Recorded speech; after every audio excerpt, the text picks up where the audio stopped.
Assalamualaikum warahmatullahi wabarakatuh. Alhamdulillahi rabbil alamin, wassalatu wassalamu ala ashrafil anbiya wal mursalin, nahmaduhu wa nasta'inuhu wa nastaghfiruh wa na'udzu billahi min shururi anfusina wa min sayyiati a'malina. Man yahdihillahu fala mudilla lahu wa man yudlil fala hadiya lahu. Rabbi shrah li sadri wa yassir li amri wahlul 'uqdatam min lisani yafqahu qawli. Amma ba'd. Alhamdulillah, bersyukur kepada Allah Subhanahu wa taala kerana dapat bersama insya-Allah pada malam ini untuk kuliah Isya. Kita akan sambung perbincangan berkaitan dengan tabarruk para sahabat dengan sesuatu yang pernah dipakai dan disentuh oleh Nabi sallallahu alaihi wasallam dan sesuatu yang terpisah daripada baginda sallallahu alaihi wasallam. Muka surat 334 betul muka surat 334 mencari berkat dengan bekas air wuduk Nabi. Mencari berkat dengan bekas air wuduk Nabi sallallahu alaihi wasallam.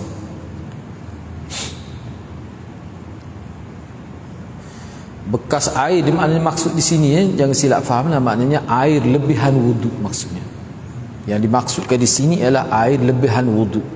Yang ini mencari berkat dengan air lebihan wuduk Nabi sallallahu alaihi wasallam. Dalam Sahih Bukhari dan Muslim disebutkan daripada Abu Juhaifah radhiyallahu anhu, ia berkata, kharaja alaina Rasulullah sallallahu alaihi wasallam bil hajirah fa'utiya biwudu'in fatawadda'a faja'ala an-nas ya'khuduna min fadli wudu'ih fayatamassahuna bih.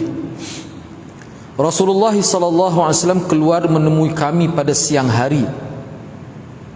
Hajirah ni, kalimah hajirah makna pada matahari siang hari itu waktu yang kemuncak panas. Itu mana hajirah. Itu maksud hajirah. Waktu yang kemuncak panas. Lalu baginda berwuduk. Maka setelah selesai, para sahabat mengambil sisa air wuduk baginda sallallahu alaihi wasallam dan mereka menyapukan ke seluruh tubuh mereka. Itu teks hadis. Hadis ini riwayat Bukhari dan Muslim. Maknanya sahabat Nabi ambil air lebih tu, dia sapu di tubuh dia. Cuma di sini air lebih tu apa maksud dia, ada perbincangan dia lah. Yang dimaksudkan dengan air wuduk Nabi itu hak mana? Hak mana? Apakah air yang berbaki dalam bekas ataupun air yang ditadah hasil daripada Nabi ambil wuduk? Misalnya air bila Nabi ambil wuduk mesti akan bertitik jatuh tu. Apakah yang ditadah air itu, yang ditadah itu maksud air lebih wuduk Nabi ataupun macam mana? Dua situ dia punya persoalan di situ. Apakah air lebih itu maksudnya air dalam bekas yang berbaki ataupun air lebih itu maksudnya air yang ditadah hasil daripada air yang mengalir daripada anggota wuduk Nabi sallallahu alaihi wasallam. Cuba tengok di sinilah. Kata Hafiz Ibn Hajar rahimahullah, seakan-akan para sahabat itu membahagi-bahagikan air yang menjadi sisa wuduk beliau, dan difahami bahawa mereka mengambil air yang mengalir dari anggota-anggota wuduk beliau sallallahu alaihi wasallam. Itu. Apakah itu yang dimaksudnya? Itu khilaf ulama. Dan sebenarnya isu ini telah kita bincang dalam Sunan Nasa'i dulu, peringkat awal dulu.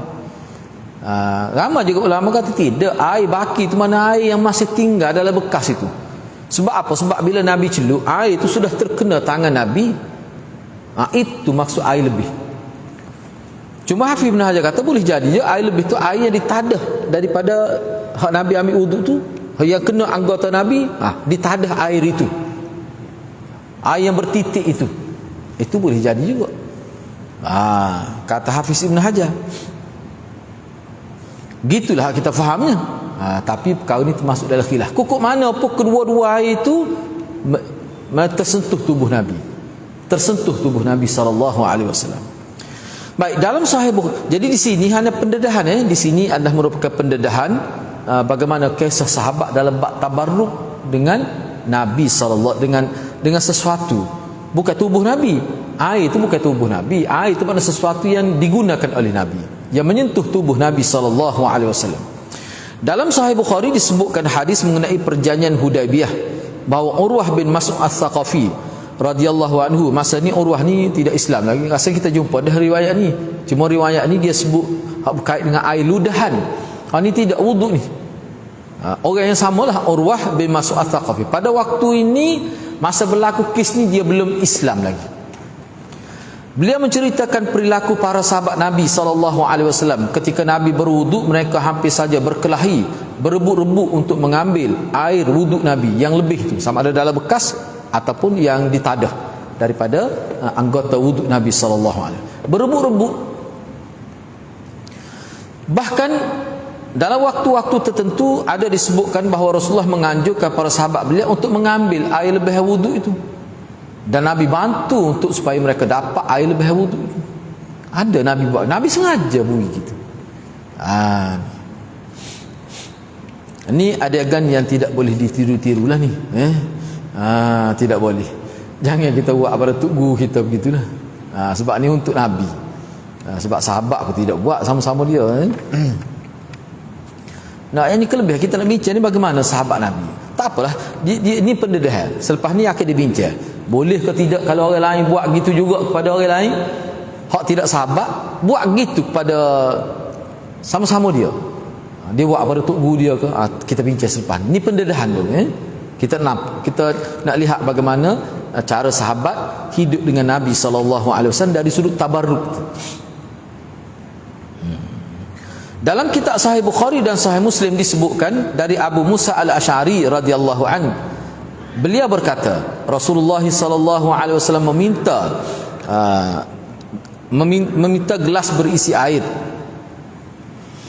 Lalu beliau membasuh kedua tangan, mana Nabi curahlah, Nabi curah tangan, Nabi basuh tangan dan wajah di dalamnya, serta Nabi mengeluarkan daripada mulut dia air itu. Kemudian Nabi berkata, Nabi begini, Nabi minum, atau Nabi masuk semula dalam itulah. Ataupun Nabi basuh muka tu, mana air itu lebih itu jatuh juga dalam gelas itu. Itu maksud dia. Hak dalam mulut pun Nabi keluarkan lagi. Kemudian Nabi SAW berkata, minumlah oleh kamu berdua air ini, tuanglah ke atas wajah kamu, dan kenalah pada tenggorok kamu, tengkuk-tengkuk kamu, bahagian atas dan sebagainya. Dia panggil qafa ni atas ni. Ni halqa. Bahasa Arab kalau bahagian depan dia panggil halqa, bahagian atas ni panggil qafa. Itu nama dia. Comor di lumur di bahagian tengkuk itu. Jadi dua orang yang dimaksudkan di sini ni, mana Abu Musa dengan Bilal. Dan terimalah berita gembira. Nabi sebut gitu. Kalau kita pun kita ambil ni. Kalau Nabi lah, orang lain tak salah. Nah, kalau Nabi kita ambil ni betul. Nabi kata terimalah berita gembira. Maknanya ada kebaikan tu. Kebaikan dunia akhirat akan dapat. Sebab Nabi. Keduanya pun yakni Abu Musa dan juga Bilal mengambil gelas tersebut dan melakukan apa yang Rasulullah perintahkan kepada keduanya. Dari balik tabir, Ummu Salamah kata kepadanya, taruh sikit kepada ibu. Ummu Salamah ni isteri Nabi kan. Taruh sikit pada ibu apa yang ada dalam gelas kamu. Lalu keduanya tinggallah sedikit pada Ummu Salamah. Ummu Salamah pun ambil berkat juga dengan air itu. Sebab tu saya kata ni untuk Rasulullah sahaja. Sebab tu kita tengok sahabat dia tak buat sama dia gitu. Bila lepas Rasulullah wafat tak buat. Lepas tu peliknya kita tengok sahabat Nabi tahu cerita ni, tapi tak ada saya nak bakar lagi Rasulullah buat kat sepuluh bila mari. Tak ada Rasulullah kata gitu. Sahabat-sahabat lain berburu mari pakai habis masa begitu Nabi dia cakap lodah ada air. Nabi tak buat begitu. Makna perkara ini dia berlaku secara spontan, dan bila berlaku itu Nabi nak nyatakan kelebihan sahabat tu. Dan sahabat tidak berebut-rebut nak buat. Sebab apa? Kalau berebut ni dia jadi paksa. Ini Nabi secara sukarela buat gitu. Sahabat dia cedi. Dia tidak minta daripada Nabi buat kita kata gitu. Nampak tu tak cedi tu. Jadi sebab tu hadis ni termasuk manaqib Abu Musa dengan Bilal. Tu dari dua ayat lain dah sebut Bilal ni. Itu maksud dia. Baik, gitu ya. Sebab tu sahabat Nabi dia tidak gitu. Walaupun ada misalnya kis akan boleh bendera tu kan dalam peperangan tu. Boleh pada apa ni, nama apa tu? Sahabat Nabi tu mana dia akan diberi bendera besok tu dalam jihad tu. Ukashah tu. Nah. Jadi sahabat lain itu apa ni, bukan tu hak apa ni, hak 70,000 tu kan masuk syurga. 70,000 tanpa hisap tu lah. Mana ada umat Nabi. Nabi tak sebut untuk khusus untuk sahabat dia 70,000 tu. Tapi ada umat dia. Jadi cerita tu Nabi sebut waktu malam. Jadi pada malam sahabat-sahabat ni pakai doa, biarlah boleh kita. Tiba-tiba pagi esok lepas subuh Nabi kata, mana boleh ke Ukashah. Kira-kira gitulah. Sahabat lain pun minta doa, kita kata. Ada juga tu. Nabi kata dak, Ukashah telah mendahului engkau. Hak tu nak ayat kelebihan Ukashah. Lepas tu sahabat lain tak ada lebih ke? Hadis lain pula. Hak tempat lain pula. Saya nak bakal lebih lagi pada Ukashah. Hak tu nak ayat lebih Ukashah. Tu style gitu. Tidak kata sahabat lepas tu Allah sedih tak lalu makan apa tak boleh. Dia lebih lain pula. Tapi semua nyali syurga. Semua tali syurga sahabat tu. Dia pasal gitu. Sebab tu kita nampak sahabat Nabi dia faham. Kalau boleh sahabat ni dia tidaklah kata giluk tekan Nabi. Kita kata. Tidak gitu. Baik. Disebutkan pula dalam Sahih Bukhari dan Sahih Muslim daripada Jabir bin Abdullah radhiyallahu anhu, ia berkata bahawa Rasulullah sallallahu alaihi wasallam datang menjengukku. Ni cerita ni ketika Jabir bin Abdullah sakit. Pada waktu dia sakit, siapa dia tak sedarlah. Mandalah keadaan pengsan dia tu. Lalu Nabi berwudu, kemudian menuangkan ke atasku dari air wudu beliau. Maka aku pun jadi sedar. Air lebih wudu tu. Ataupun yang Nabi tak ada, kalau mengikut Hafiz bin Hajar tadi, kuku mana pun air lebih lah. Maka Nabi SAW tuangkan air itu ke atas aku. Lepas tu aku jadi sedar daripada pengsan itu. Baik. Demikianlah beberapa contoh pencarian berkat para sahabat radhiyallahu anhu dengan Nabi SAW semasa hidup beliau. Dan penulis akan mengkhususkan perbahasan berikutnya untuk pencarian berkat dengan peninggalan-peninggalan beliau setelah beliau wafat. Ni kemudian dalam tajuk seterusnya kita nak bincang pula setelah Nabi wafat tu bagaimana cara sahabat ambil berkat itu. Tadi Nabi masih hidup. Ni Nabi telah wafat. Cuba kita tengok. Ni contoh kan. Maknanya kalau kita nak ambil berkat, kita kena tahulah perkara ni. Dan dia ada perbincangan lain selain daripada itu. Baik. Tabarruk dengan peninggalan Nabi SAW setelah baginda wafat. Ini satu tajuk, bertabarruk dengan peninggalan Nabi setelah dia wafat. Baik, dalam perbincangan lalu telah diterangkan mengenai pencarian berkat oleh para sahabat dengan fizika Nabi. Berusaha nak cium Nabi, nak pegang Nabi, peluk Nabi, dan peninggalan-peninggalan beliau semasa hidup. Supaya air wudu tu itu bukan fizika Nabi, hak Nabi guna. Kita sudah bincang. Baik. Dalam perbahasan ini akan diterangkan pula tentang pencarian berkat dengan peninggalan-peninggalan Nabi SAW setelah baginda meninggal dunia. Jadi perkara ini dilakukan oleh sahabat juga ni. Nak ambil berkat dengan peninggalan Nabi setelah Nabi meninggal dunia. Kemudian perkara itu dilakukan juga oleh para tabi'in dan juga oleh orang-orang soleh selepas mereka. Tu kita nak bincang. Setelah baginda wafat, kena perhati ni poin penting ni. Setelah baginda wafat, tidak ada yang tersisa untuk mencari berkat beliau melalui cara yang telah disebutkan pada perbincangan sebelumnya, selain dengan peninggalan-peninggalan Nabi. Jadi bila Nabi wafat, tak ada dah kita nak ambil air wuduk Nabi, tak ada dah. Namanya ada pula lepas ni. Ni air wuduk Nabi ada orang sipel, lepel pula kita boleh kira kan lah ni. Takut ada. Tak tahulah, tengoklah lagu mana. Kena perhati semua tu dalam berita, dalam internet tu kuku ada. Kalau hak peluh tu ada. Hak peluh pun kita akan bincang juga selepas ni. Dia ada khusus. Jadi bila Nabi wafat, tak boleh dah kita nak buat supaya sahabat buat tadi. Tak ada dah. Habis dah ruang tu. Peluang tu sudah terlepas kita. Baik. Adapun yang dimaksudkan dengan peninggalan-peninggalan Rasulullah adalah peninggalan-peninggalan yang dapat disentuh oleh panca indera, yang terpisah dari Nabi SAW, seperti rambut atau seumpamanya lah kuku Nabi yang Nabi potong itu, atau segala sesuatu yang pernah digunakan oleh Nabi semasa dia hidup. Misalnya pakaian dia, bekas dia, selipar dia, atau apa-apa sajalah. Hak tu yang dimaksudkan di sini. Kalau kita panggil capal dan sebagainya, hak itulah yang dimaksudkan peninggalan-peninggalan Nabi SAW. Baik, hak tu kita nak bincang. Beberapa contoh tabaruk para sahabat dengan peninggalan Rasulullah SAW setelah beliau wafat. Dalam kitab Fardul Khumus, nama kitab Fardul Khumus ni apa maksud? Pembahagian 1/5 harta ghanimah itu.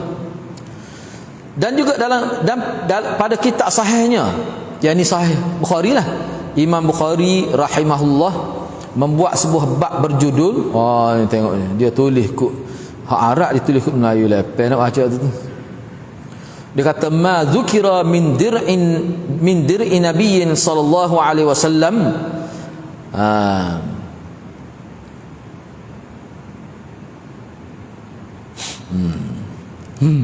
Kena tengok contoh kebedia ni. Dia terjemuh ni tu. Dir'i. Wa asahu tu dah tongkatnya. Wa asahu wa saifi, silap tu dia tulis wa asahi tu, bukan hu, hi kena hi tu baru tu dari segi bahasa Arab. Wa asahi wa saifihi wa qadahihi wa khatamihi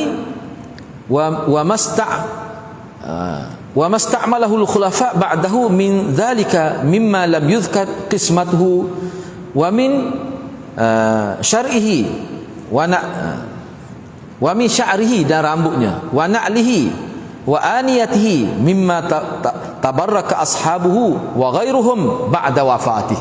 Tu baca payah mu tulis kat Rumi. Bab tentang baju perang Nabi, tongkat, pedang, gelas, cincin dan apa saja yang digunakan oleh para khulafa Rashidin setelah baginda wafat tidak disebutkan pembahagiannya. Juga rambut, capal, tukar capal maksudnya, sandar apa nak faham, capal dan bekas beliau yang dicari berkahnya oleh para sahabat dan selain mereka setelah baginda wafat. Jadi sahabat ni hak mana tak ada peninggalan, pakak kita tanya tak ada kau. Siapa ada minta selah tak pada kamu rambut ni, saya rambut hak Nabi SAW. Makna berlaku proses pencarian tu. Tanya khabar itu hari ni, sebab sahabat ni bukan ada semua khabar Nabi tinggal tu. Tu cerita dia nya. Tak apalah. Kemudian Imam Bukhari menyebutkan sejumlah hadis pada bab ini dan penulis akan menyebutkan sebahagian. Kalau nak rujuk dengan itu, rujuk dalam Bukhari ini dia sebut sebahagian saja. Tajuk tadi lah. Imam Bukhari kemukakan banyak hadis, cuma penulis muatkan di sini beberapa contoh saja. Misalnya daripada Isa bin Tuhman, dia kata, siapa dia Isa bin Tuhman tu, tengok bawah tu lah, dia ada buat sedikit biodata ringkas dia. Dari Isa bin Tuhman dia kata, akhraja ilaina Anasun na'lain jardawain lahuma qibalan fahaddathani Thabitul Bunani ba'du an Anas annahuma na'lan Nabi sallallahu alaihi wasallam. Sayyidina Anas mengeluarkan kepada kami sepasang capal yang tidak berbulu, yang memiliki dua tali jepit tu mana gini, tali ni selipar Nabi ni. Ulama khilaf, ada ulama kata dua tali tu belakang bukan depan dalam syarah hadis. Dari saya lebih nampak tu, dari guru saya pun begitu juga. Sebab kalau ke depan ni tak sedap pakai, sebab kaki Nabi sopo ya, tidak kata kaki dia ni jadi hak dua jari tu jadi dua, saya dah nak masuk tali tu tak sopo ya. Jadi kalau hak tak di antara ibu kaki dengan jari selepas tu tu munasabah lah. Dua juga, cuma duduk belakang dua tu, hak depan tu sah seperti pada Jepun lah. Makna itu antara makna qibalan. Kalau kita tengok setengah-setengah lambai capal tu, dia macam dua mata, dua situ tu tepat letak tali tu, kibalan. Jadi maknanya tidak mutlak begitulah. Ada juga ulama kata kibalan ni maknanya tali tu dua tu duduk belakang, jadi depan tu sah supaya kita pakai ni lah. Sebab kalau dua gitu tu tak jumpa orang pakai sini, sebab tak sedap nak pakai tu, tak sedap. Tak apalah. Baik, setelah itu Sabit Al-Bunani menceritakan kepadaku, kata Isa, daripada Anas bahawa sepasang capal itu adalah milik Nabi. Mana Sayyidina Anas ni pernah waktu ubik, pernah waktu bik muka Anas ke dia je pegang selipar Nabi masa dia hidup dulu, dia khadam Nabi, dia tunjuk ni selipar, ni capa Nabi. Biasa dia tak dada lah, dia tidak tak atas kepala, dia tak dada gitu ni capa Nabi. Cerdik dia tidak tak atas kepala moga orang didik dengan Nabi jadi cerdik, kita jadi gong gitu jadi cerdik sungguh lah. Kita tengok Anas ni cerdik tempat rujuk dia lah, tempat rujuk dalam bab hak berkait dengan kita kata hak Syama'il ni. Sebab tu dalam Syama'il tu banyak riwayat dia lah, Syama'il Tirmizi tu. Dari Abu Burdah dia kata, akhrajat ilaina Aisyah radhiyallahu anha kisaan mulabbadah wa qalat fi hadha nuzi'a ruhun nabi sallallahu alaihi wasallam. Wa fi riwayatin ukhra akhrajat ilaina Aisyah izaran ghabizan mimma yusna'u bil Yaman wa kisaan min hadhihi allati yad'unaha al mulabbadah. Kata Abu Burdah, dia kata Aisyah pernah mengeluarkan kepada kami pakaian ni mulabbak ni pakaian gini. Setengah ulama kata mulabbak ni pakaian Nabi yang ada tapung-tapung, hak tampal, koyak ditampung. Ada juga gitu. Ada juga jenis kain yang dia kain dia tu dia macam tidak rata. Kadang-kadang macam nampak stopok bahagian tu nampak tebal, yang tu ada kan tempat kita ni ada jenis pesen lah. Itu makna mulabbat. Ada seorang kata tak, mana pakaian ni pakaian hak lusuh lah. Macam-macam lah makna mulabbat itu. Tak apalah. Kok mana pun itu pakaian Nabi.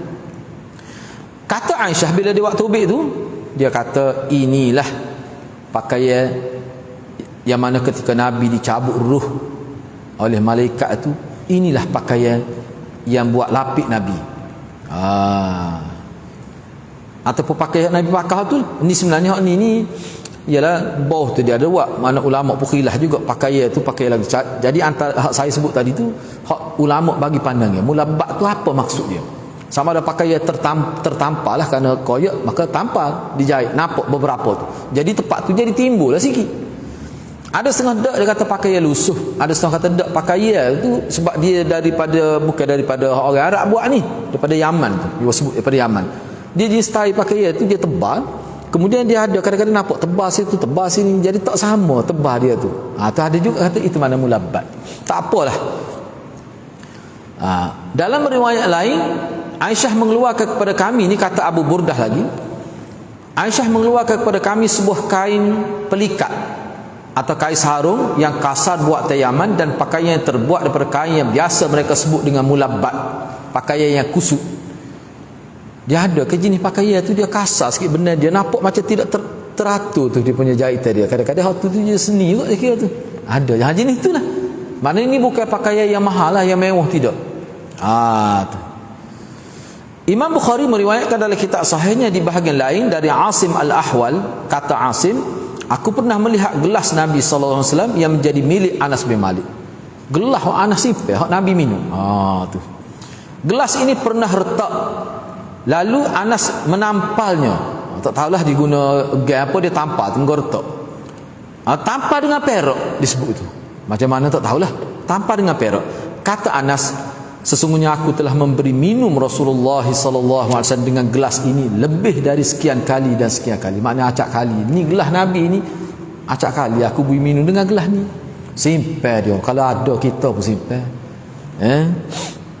Kenangan Anas 10 tahun genap berkhidmat pada Nabi. Bertuah Anas dia masa tu ulama kata 10 tahun ataupun 11 tahun ketika dia mula berkhidmat pada Nabi SAW.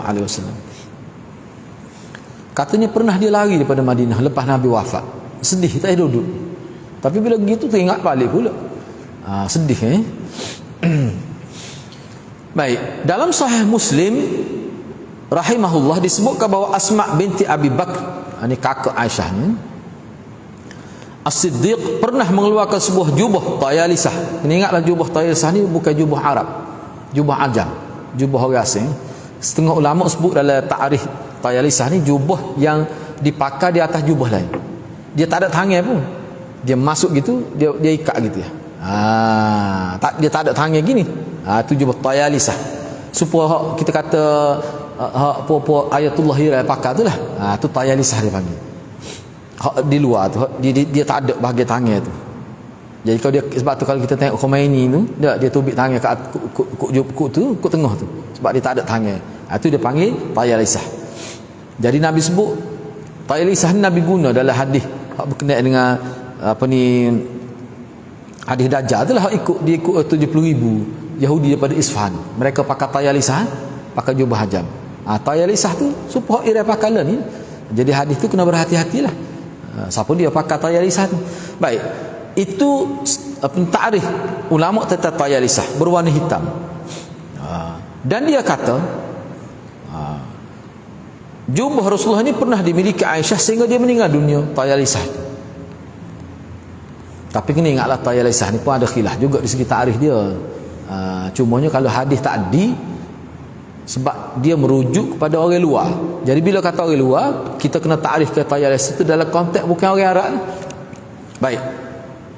Jadi Aisyah ni pernah memiliki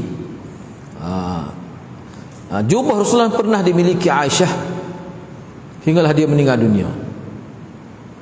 Selepas dia meninggal dunia, kata Asma, akulah yang memiliki jubah tu. Dan Nabi SAW pernah memakainya. Kami membasuhkannya kepada orang yang sakit untuk dijadikan sebagai obat. Dia ambil berkat, basuh jubah Nabi untuk itu tubuh ni, comor-comor air. Tu ambil berkat, dia buat begitu. Tapi jubah tu jubah Nabi sungguh lah, bukan jubah beli di para wadah. Jubah Nabi sungguh, Nabi sungguh. Beberapa contoh tabarruk para tabi'i dengan peninggalan Rasulullah setelah. Ini contoh ringkas saja. Kalau nak tengok, kena tengok dalam kitab Bukhari, banyaklah hadisnya. Ini berkenaan dengan tabi'i. Bagaimana tabi'i bertabarruk dengan barang peninggalan Rasulullah. Pencarian berkat dengan peninggalan Nabi pilihan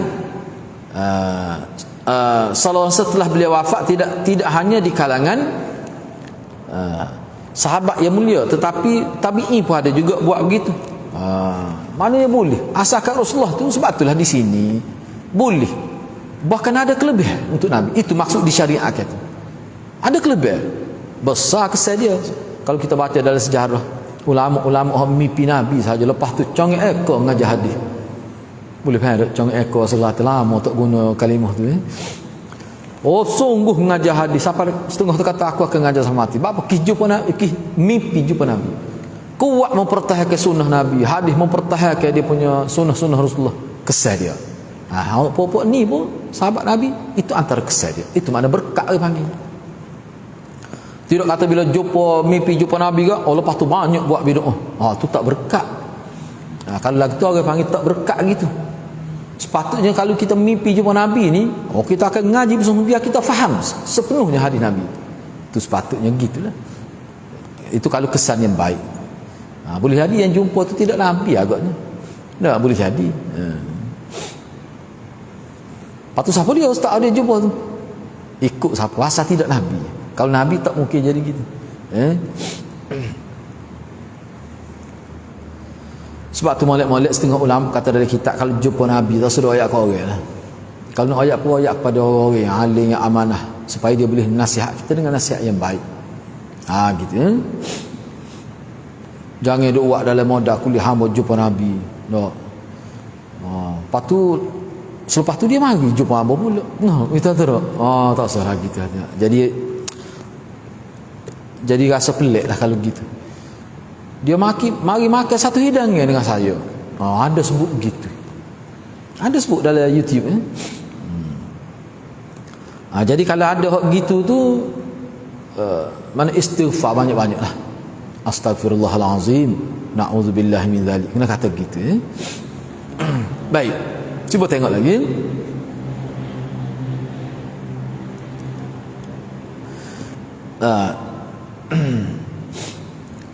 Disebutkan dalam Sahih Bukhari daripada Ibnu Sirin. Ibnu Sirin tabi'in lah, rahimahullah. Dia berkata, aku pernah kata pada Ubaidah, ini sahabat Nabi. Aku berkata kepada Ubaidah, kata siapa? Ibnu Sirin. Dia kata, kami memiliki rambut Nabi SAW yang kami ambil daripada Anas atau daripada keluarga Anas. Lalu Ubaidah kata, sesungguhnya jika aku memiliki sehelai sahaja rambut baginda, maka lebih aku cintai daripada dunia beserta dengan isinya. Maknanya Ubaidah pun tak ada tu. Kalau aku ada selah tak apa dah. Apa tu? Sebab hak tu rambut Nabi. Maknanya ni dalam Bukhari, ni sahih lah cerita ni. Baik. Para tabi'in mencari berkat dengan beberapa helai rambut Nabi SAW yang mulia. Ketika mereka terkena ain tu, saya terima ain tu sihir, sihir. Sarutan mata jahat dan sebenarnya sihir. Ni maksud sihir. Kena tulis segitu, ain ni maksudnya sihir. Kalau kita jumpa dalam konteks hadis dia, ain tu sihir. Sebab dulu salah satu bentuk sihir zaman Nabi tu dia dengan pandangan. Sekarang ni pun ada lagi. Dia tengok tu, kita pun jadi ikut dia. Ada begitu. Sebab tu kita ni kena sentiasa iringi pergerakan kita ni dengan ajaran, dengan zikir-zikir Nabi, dengan doa Nabi. Mudah-mudahan Allah jaga kita lah. Baik. Dalam Sahih Bukhari disebutkan daripada Uthman bin Abdullah bin Mawhab, kata beliau, aku pernah diutus oleh keluargaku untuk menemui Ummu Salamah. Siapa Ummu Salamah ni? Isteri Nabi SAW, dengan membawa gelas berisi air. Hadis ni ringkas lah. Tujuannya nak supaya dicelupkan rambut Nabi yang ada dalam miliki Ummu Salamah, yang dimiliki oleh Ummu Salamah. Ketika ada seseorang terkena sihir atau sesuatu lah, maka gelas berisi air itu dikirimkan kepada Ummu Salamah. Tujuan apa? Supaya Ummu Salamah masuk rambut Nabi dan dia macam basuh rambut Nabi dalam air itu. Nak ambil berkat lah tu. Siapa dia Ummu Salamah ni? Isteri Nabi. Ibnu Hajar rahimahullah berkata, maksud hadis ini, kata Ibnu Hajar, sesiapa saja yang mengeluh sakit. Mengeluh sakit ni sakit berat sampai mereka denyut tak boleh tidur, itu maksud dia. Kalau dalam Arab dia lah, wajak dia panggil. Wajak ni sakit sampai denyut tak nak tidur. Tu. Maka ia mengirim sebuah bekas pada Ummu Salamah. Lalu Ummu Salamah meletakkan rambut-rambut Nabi SAW tersebut ke dalamnya dan membasuh rambut itu berulang-ulang. Lalu air itu diminum oleh pemilik bekas tersebut atau dia mandi dengannya dalam proses rawatan sehingga dia memperoleh keberkatan, sembuhlah. Itu berlaku. Hal yang sama juga dilakukan oleh para tabi'i yang mencari berkat dengan meminum di gelas Nabi SAW. Kalau kita duk bincang ni, barang-barang yang ada ni tidak dipertikaikan lagi pada waktu ni. Sebab tu dalam bab akan datang sampai satu tahap ulama tak percaya dah. Ulama kata hilang. Sebab dia gini, dalam sejarah orang-orang yang milik rambut ni kadang-kadang dia tak mahu bagi pada orang lain. Dia sayang sangat. Dia kata kalau dia mati letak atas tubuh dia. Ada setengah sahabat tu lesuh letak ni, dia ambil, Nabi potong kuku dia ambil, dia sipat. Bila dia nak mati sotak atas mata dia pada dia kot. Siapa begitu? Itu antara faktor hilang, tak ada lepas tu bagi tu. Itu antara sebabnya.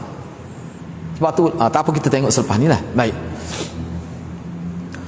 Di dalam kitab Al-Ashribah, Ashribah ni jamak makna minuman-minuman. Tajuk kitab tu minuman-minuman. Dalam kitab sahihnya, kitab ni maksudnya tajuk besar lah. Jangan faham itu. Kitab Ashribah sebab Kitabul Masajid, tajuk besar, tajuk induk. Dalam kitab Bukhari, nama dia kitab Ashribah tu satu tajuk besar.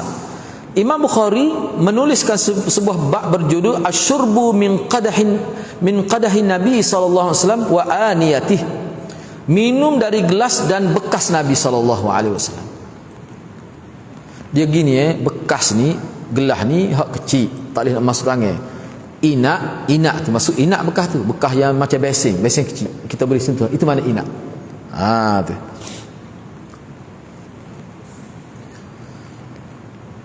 Kemudian dia menyebutkan ucapan ini sebagai komentar. Kata Imam Bukhari lah, Abu Burdah kata, Abdullah bin Salam berkata kepadaku, maukah kamu aku beri minum dengan gelas yang pernah digunakan Nabi SAW? Tu. Jadi Abu Burdah kata gitu. Abu Burdah kata, Abdullah bin Salam kata pada aku, munakkah kalau aku minum dengan gelas yang pernah Nabi guna? Itu berlaku tu. Baik, dalam bab ini Imam Bukhari hanya meriwayatkan dua hadis dan penulis akan menyebutkan salah satu darinya, iaitu hadis yang diriwayatkan oleh Abu Hazim rahimahullah dari Sahal bin Sa'ad radhiyallahu an. Di dalam hadis itu Abu Hazim itu tabi'in lah tu. Sebab tu dia gini, dia ulama kita ni kalau standard betul lah. Dan hak ni hak molek. Mana kalau sahabat dia guna radhiyallahu, kita tahu lah tu sahabat lagi. Dalam kitab-kitab. Hak ni sebab tu dia tengok Abu Hazin rahimahullah. Sahal radhiyallahu an. Tu. Di dalam hadis itu disebutkan bahawa Sahal bin Sa'ad pernah memberi minum Rasulullah sallallahu alaihi wasallam dan para sahabat beliau dengan sebuah gelas. Gelas itulah. Abu Hazin kata lalu Sahal mengeluarkan gelas tersebut pada kami dan kami minum daripadanya.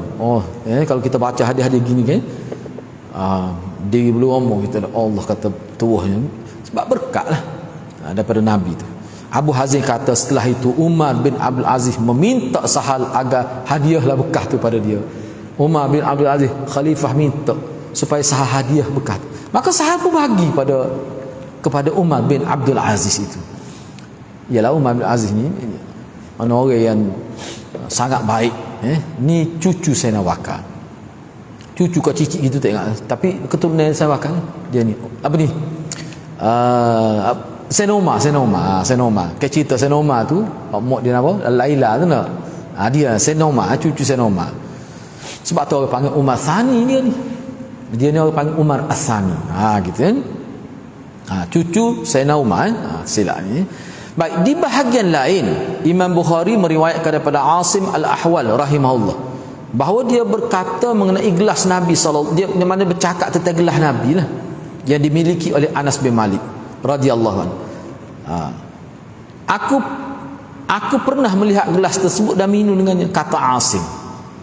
Gelas ni milik Anas, aku pernah minum daripada gelas tu. Tu. Sebut tu bangga tu. Kita tak boleh nak sebut tu. Kita nak sebut sebab apa? Sebab kita terlepas peluang tu. Tapi kukuk mana pun Nabi kata hal tu tak penting. Yang pentingnya hadis, Quran dan hadis. Kamu jagalah untuk umat kemudian. Kamu boleh jadi baik, masuk syurga juga. Boleh terangkat darjat juga. Tak sesak kamu. Sebab apa hal tu Nabi tak tekan sangat, dia boleh hilang bila masa. Kalau hilang pun tak apa tu. Hilang rambut Nabi tak jumpa cari, tak apa tu. Tak perlu buat replika, tak perlu hal tu. Tak perlu sebab hal tu tidak dimaksudkan dalam agama. Baik, isu seterusnya, masih adakah peninggalan Rasulullah ni saat ni? Sekarang ni masih ada lagi ke tidak? Ni rambut Nabi, cawan Nabi, capa Nabi, hak betul-betul hak Nabi, ada lagi ke tidak? Itu satu persoalan. Baik, sebelum menjawab pertanyaan ini, penulis ingin mengingatkan bahawa hukum bertabaruk dengan peninggalan Rasulullah masih tetap disyariatkan, tidak hanya terbatas pada para sahabat atau tabi'in sahaja. Kerana keberkatan peninggalan baginda masih tetap ada di dalam dan tidak ada sesuatu pun yang boleh menghilang. Apa maksud dia ni? Maksud dia ni kita nak pertegahkan selepas zaman sahabat, zaman Nabi, zaman sahabat, zaman tabi'in, tabi. Dan kalau selepas tu pun kalau ada sungguh betul itu bagian Nabi, rambut Nabi yang betul, yang sahih, bekas Nabi yang sahih, betul kalau ada, masih lagi boleh kita ambil berkat gini, boleh lagi. Dia buat gitu dulu. Maknanya ulama kita tak talak berkat tu, tapi biar pastilah hak Nabi. Kalau betul lah zaman kita ni boleh dipastikan ada sungguh bekas Nabi tu tak, kita boleh ambil berkat gini tak? Boleh pastikan Nabi, bukan hak replika, tidak. Ni tengok tapak kaki ketemu. Lepas tu tapak kaki zaman bila tu nampak gebeng apa sahih tu. Kalau tu tapak kaki jenis panjang, mana so tapak kaki Nabi. Benda tu karuk tu tak perlulah gitu. Sebelumnya perlu diterangkan beberapa hal. Ni. Lepas tu kita bincang semula. Saya nak baca ni. 2 kau kan. Banyak kau juga tu. Tak apalah. Kita ambil 5 minit lagi. Disebutkan dalam Sahih Bukhari satu riwayat daripada Amr bin Al-Harith radhiyallahu anhu, kata beliau, ni ingat, ni riwayat Amr bin Al-Harith, sahabat Nabi. Dia kata ketika wafat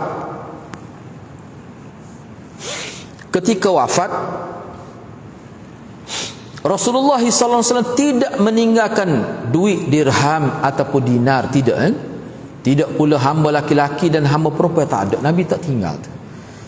Atau apa pun kecuali satu, ni biral, ni mana baral betina yang berwarna putih, pedang dan sebidang tanah yang telah dijadikan sebagai sedekah. Semua ni jadi sedekah sebab keluarga Nabi tak boleh ambil. Baik. Hatu disebutlah Patah adalah wijak pun ada disebut. Tapi hak ni hak jelas. Pedal mana sikit sangat ni.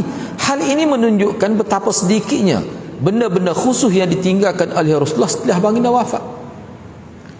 Ini tak mengambil kira rambut Nabi hak duduk dengan isteri Nabi, tak ambil kira tu. Bila Nabi setelah Nabi wafat, sebab rambut Nabi tu masih hidup lagi. Duduk dengan orang tu, duduk dengan orang ni, kuku Nabi duduk tu masih hidup lagi selepas Nabi wafat. Hak kita kata hak tidak rambut, mungkin bila Nabi wafat tak ada dalam rambut Nabi. Orang tak kerak rambut Nabi masa lepas Nabi wafat tu. Maka tidak botak dah Nabi ya. Tak kerak. Tidak kata cuba nak ambil baju Nabi siapa tinggal sikit. Cuba tengok Khomeini, penghina sahabat itu. Bila dia mati, tinggal cawak. Pakat 2000 kan? Dalam usungnya tu tengok tak? Siapa jatuh ke tanah. Allah hina atas dunia lagi. Apa tu? Pencaci ummahatul mukminin. Macam-macam kata pada Aisyah, kata pada sahabat, kata pada Muawiyah. Allah hina. Saya tengok terkejut. Apa pakat nak ambil berkat kain kapal dia. Engkau ramah tu muka kain kapal sikit tu ya. Tarik-tarik, tak ada sikit abuk jadi. Mujur tidak tarik poho-poho tu nak. Jatuh atas tanah, golek. Kita kelih pun kita minta supaya Allah jangan jadikan kita begitu. Mana Allah SWT jaga kita. Bimbang kita sebenarnya sebab ramai orang baik tiba hujung usia jadi tak baik. Ramai orang gitu. Na'udzubillah min zalik. Baik, cuba kita tengok di sini. Sebab hal ni dalam riwayat Bukhari ni, dalam riwayat Bukhari mengikut Ammar bin Haris selepas Nabi wafat, hak disebut dalam Bukhari. Kitab paling sahih. Gapo dia ada? Barat tina seka, pedal, tanah sebidang. Hak tu semua pun sedekah. Fatimah nak pergi ambil, saya nak bakar tak bagi. Tanah fadak, tanah fadak. Bukan fadak itu. Tak boleh. Hak tu dalam sahih Bukhari ni sebut. Maknanya sikit sangat tu. Sebab saya sebut kita kata baju-baju ada setengah tu dah. Hak tu ambil sebelum masa Nabi lagi, masa Nabi hidup lagi. Nabi ada sokok, Nabi baju, burdah, rida. Hak tu masih hidup tak kira. Hak ni selepas Nabi mati. Masa Nabi mati masa tu hak barang milik Nabi hak mana ada? Ni dalam riwayat Bukhari sebut. Yang kedua, banyak dijumpai beberapa berita. Ni penting ni. Banyak dijumpai beberapa maklumat setelah masa sahabat radhiyallahu anhum ajma'in dan para tabi'in rahimahumullah hingga saat ini yang menunjukkan adanya tabarruk dengan peninggalan Nabi SAW dari sebahagian khulafaur rasyidin. Mana zaman tabi'in, zaman khulafaur rasyidin dan para ulama yang soleh, meskipun sebahagian berita ini tidak sahih. Memang ada lagi kitab sebut, tapi nak kata sahih supaya tadi, supaya ada dalam Bukhari Muslim, tak. Mana maklumat tu sudah mula diragui oleh ulama. Kenapa berlaku begitu? Hal ini disebabkan oleh adanya kelemahan dalam periwayatan. Bila kait dengan Nabi, dia kena kait dengan riwayat. Atau kerana tidak adanya kesahihan dalam menisbahkan suatu peninggalan kepada Rasulullah SAW, dan inilah yang paling banyak. Mana selepas daripada zaman sahabat, selepas bertabi'in, zaman khulafaur rasyidin, zaman kita kata kerajaan Umayyah, ada sebut ambil berkatnya, tapi ulama tak apa nak terima dah. Ulama sudah sanksi dah dengan maklumat itu. Sebab apa? Riwayat. Baik. Tu setakat tu. Penulis kitab Al-Atharun Nabawiyah, cuba tengok note 69. Nama dianya Ahmad bin Ismail bin Muhammad Taimur, seorang ahli sejarah dan sastrawan Mesir terkenal dengan nama Ahmad Taimur Basha. Dia memiliki banyak karya dia. Mati pada tahun 1348. Apa kata dia dalam kitab Al-Atharun Nabawiyah? Peninggalan Nabi, asar Nabi. Setelah menyebutkan beberapa peninggalan yang dinisbahkan kepada Nabi SAW dan lainnya yang ada di kota Konstantinopel itu, ibu kota Khalifah Uthmaniyah, maka dia buat komentar begini. Memang kalau kita pergi ke itu, kita boleh jumpa, tapi sahih ke tidak? Cuba tengok. Dia ni siapa? Ahli sejarah. Selain daripada dalam bidang lain, dia ni ahli sejarah terkenal. Keluarga Basha ni memang terkenal, keluarga Basha ni. Baik, tak apalah, cuba kita tengok ni apa kata dia. Dia kata tidak diragukan lagi bahawa sebahagian peninggalan ini masih dimungkinkan kesahih. Ada lagi kemungkinan sahih, kita tak nafi tu. Mungkin sahih tu ada. Maknanya sudah rendah tu. Maknanya mungkin sahih, maknanya tidak kuat seperti hak tadi, hak dari riwayat Bukhari Muslim tadi. Hanya saja saya tidak pernah melihat seorang pun di antara ulama yang membenarkan ataupun menafikan hak. Ulama senyap, tak berani dah nak kata. Ulama senyap, tak berani nak kata betul ke tidak. Tak berani dah ulama. Ini ulama khasyatullah, ulama yang takut pada Allah, begitulah. Hanya Allah Subhanahu wa taala yang lebih mengetahui. Sebab tak boleh nak riwayat tu, tak boleh nak pertahan, tidak boleh bertahan. Hanya Allah saja tahu hakikat betul ke tidak tu. Pada sebahagian ulama lagi setengah-setengah dari sudut yang lain pula kata dia, kita tidak boleh mampu lagi menyembunyikan keraguan atau kebimbangan yang selalu merasuk jiwa dan mempertentangkannya. Jadi lebih daripada itu, jiwa kita sudah tak boleh terima. Jiwa kita susah nak kata ni sahih. Setengah ulama senyap, tak kata apa, tak kata sahih, tak kata tidak, senyap. Bapa tak berani dah. Cuba kita tengok lagi. Yang ketiga, saya ambil sedikit lagi lah. Adanya keterangan pasti, tapi maklumat yang boleh dipastikan ada menyebutkan banyaknya hilang peninggalan Rasulullah sallallahu alaihi wasallam sejak berabad-abad lamanya akibat pemusnahan, peperangan serta fitnah dan sebagainya. Di antara contohnya adalah sebagaimana berikut. Ini pasti. Ini maklumat ni jelas. Dalam Sahih Bukhari dan Muslim disebutkan dari Ibnu Umar, kata Ibnu Umar, Rasulullah pernah membuat sebuah sebentuk cincin dari perak. Dan cincin itu berada di tangan beliau. Ni cincin ni sebenarnya untuk cok surat. Cok mohonlah. Bila surat tu dia guna lilin atau cok. Allah Muhammad, Allah Rasul Muhammad. Jadi tulis gitu. Selepas Nabi wafat, cincin itu diberi pada Sayyidina Bakar. Selepas itu di tangan Umar, kemudian di tangan Uthman. Hingga akhirnya cincin itu terjatuh dalam telaga Aris. Dalam telaga Aris, hilang di situ. Itu jelas, sahih tu. Maklumat dalam Bukhari. Mana tak ada dah. Kalau ada orang kata ada lagi cincin Nabi, itu tak betul. Tak betul. Sebab ini sahih. Di cincin tersebut terukir Muhammad Rasulullah. Baik. B, hilangnya burdah. Burdah ni maknanya selimut yang bahagian atas. Dia tidak sampai ke kaki. Kalau selimut hak besar tu lain lah. Ni selimut ni orang Kelantan panggil kain sebar, dia panggil. Kain serbat tu kadang-kadang kita buka, kita tak, dia panggil burdah. Hilangnya burdah, yakni pakaian atas yang diselimutkan di pundak, di atas bahu, dan batang kayu di akhir dinasti Abbasiyah ketika dibakar oleh pasukan Tartar Mongol sewaktu mereka menyerang Baghdad pada tahun 65. Ini memang jelas. Dia bakar tu habis kena dengan kayu. Kayu tu cuba tengok 75 tu. Apa maksud kayu tu? Sebatang kayu. Yang dimaksudkan dengan qadib di sini, qadib dalam bahasanya qadib, iaitu batang kayu yang terpotong dari pohonnya. Makna asal qadib adalah potong. Qadib adalah dahan, dan setiap dahan yang tumbuh lalu terpotong. Baik, cuba kita tengok lagi. Itu dari sudut bahasa. Nabi SAW memiliki sebatang kayu, dan waktu ini batang kayu tersebut disimpan oleh para khalifah. Jadi batang kayu ni, qadib ni, Nabi guna sebagai tongkat dia. Kadang-kadang Nabi nak buat sampah di jalan, kadang-kadang bila Nabi lalu adalah pokok Nabi guna tongkat itu kegunaan dia. Tongkat itu. Mana hak Nabi guna lah. Tu. Jadi mengikut riwayat